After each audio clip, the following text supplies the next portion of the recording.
Hello babes and babies, welcome back to my another blog. তো আমি এসেছিলাম একজনের বার্থডে পার্টিতে, বলতে গেলে একটা ছোট পুচকিরি বার্থডেতে, তাও লেটে ঢুকেছিলাম আমি। দেন নামা যাওয়ার সঙ্গে সঙ্গে কেক কাটিং শুরু হয়ে গেছে। দেখো, এবার হলো বাচ্চা পার্টি বলে কথা। তো বাচ্চা পার্টিতে বাচ্চামো করবো না সেটা কখনোই হয় না। দেখো, আমাকেই দেখতে পাবে আমি এরকম পাগলামো করছি ওদের সাথে।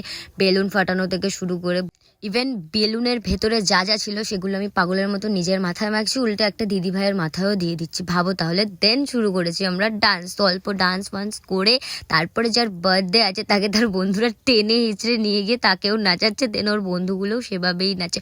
দেখো, বন্ধুরা যদি এভাবে না নাচে তাহলে বার্থডে কি করে হলো? ব্যাস, এবার আসি আসল সময়, যেটা হলো খাওয়া দাওয়ার সময়। তো আমি খেতে বসে গেছি।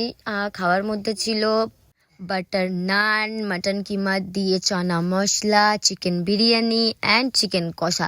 বাট এই খাবারটা খেয়ে, মানে চিকেন কষাতে যা ঝাল ছিল, লিটারেলি আমার অবস্থা পুরো খারাপ হয়ে গেছে। তো এত পরিমাণে ঝাল ছিল আমি মাথায় হাত অবধি দিয়ে দিয়েছি, আমি খেতেও পারিনি।